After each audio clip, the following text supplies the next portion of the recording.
the reason this is just UFOs are obviously a conspiracy theory is because, the government can't, the government is incompetent and can't get away with this kind of thing. Well, that is madness because, of course, the U.S. government is actually very good at keeping secrets. From the making of the atomic bomb until today, there are a lot of secrets that the U.S. government is actually quite capable of holding.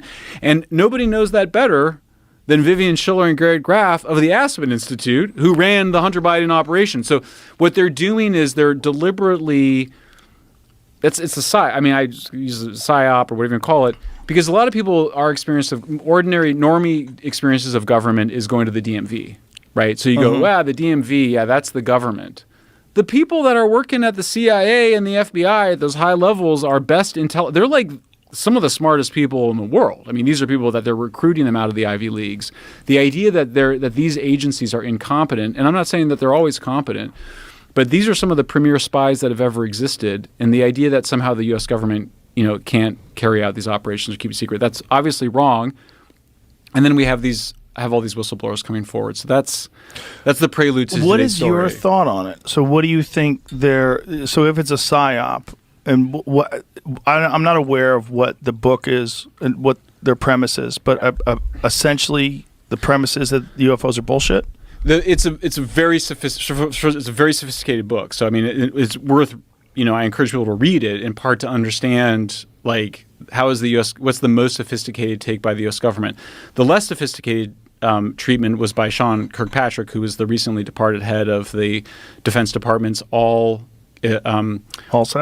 No, ARROW. Okay. That's the All Domain Anomaly Resolution Office that was created by the Senate that came out with this very dismissive report about UFOs.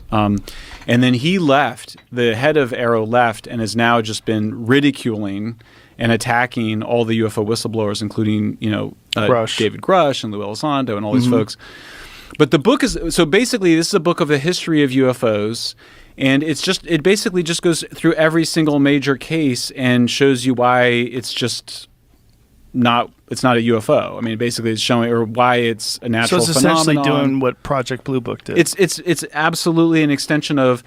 It's really and then remember in 1953 the CIA created something called the Robertson Panel, and the Robertson Panel comes out and says the U.S. government should just focus on debunking UFO cases and including ridiculing people, which is a very cruel treatment of people because it's such a socially so devastating to be ridiculed. Sure. And then you get the Condon report, the Condon Committee, which is the University of Colorado, 1966 to 1968, same thing, dismisses this, suggests it's all kooks.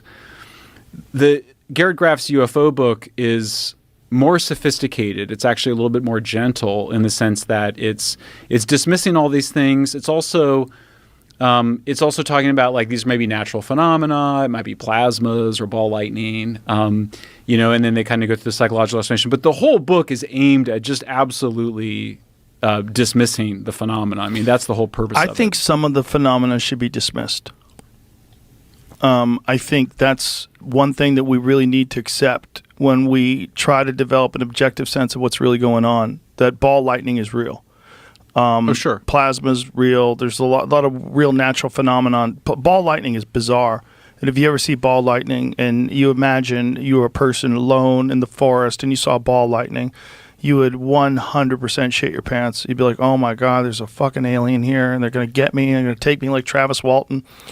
I also think there's something going on with the government. I believe that they have, and this is a pure guess based on no evidence at all, I think they probably have some super sophisticated propulsion program that's based on something that is an entirely new set of physics.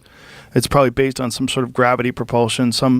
There's long been speculation that eventually there'll be an ability to create something that does not rely on conventional propulsion. There's long been some sort of an understanding of a manipulation of gravity. In fact, there was an article, like some science journal from 1957 that was talking about the new wave of gravity devices. They're going to start coming. It's going to be gravity planes, and we're not going to use propulsion anymore. People have always wondered if we're eventually going to crack that.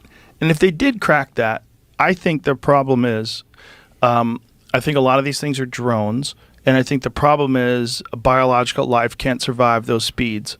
I think those things are moving at these insane rates of speed because there's nothing alive that's piloting them.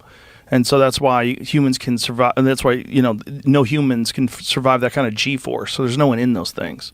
There's probably alien species that also visit us.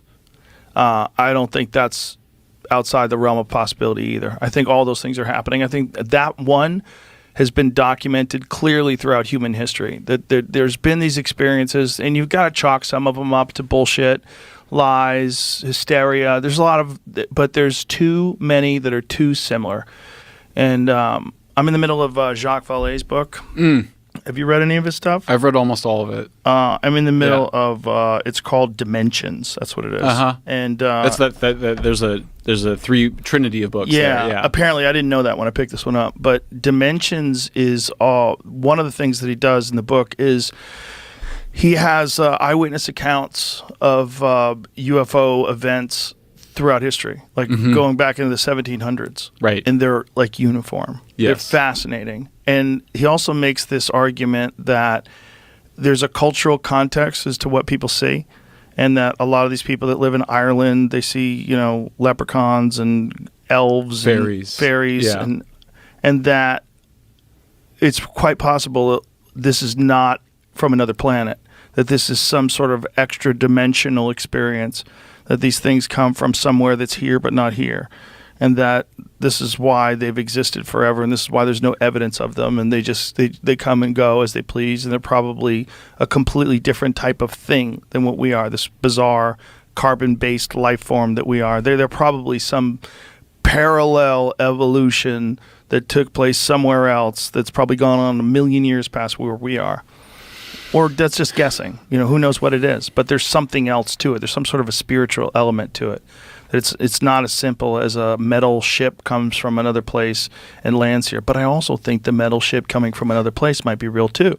If you just take into account the sheer vastness of the universe and the unbelievable possibilities of the variety of life, you would think there's got to be intelligent life. And if we do have some sort of super sophisticated drone technology that doesn't rely on conventional propulsion systems, which there's evidence of. Okay, if you look at the Go Fast video, if you look at the FLIR video, and David Fravor's experiences with the TikTok, where they got video of that thing, they got radar of that thing.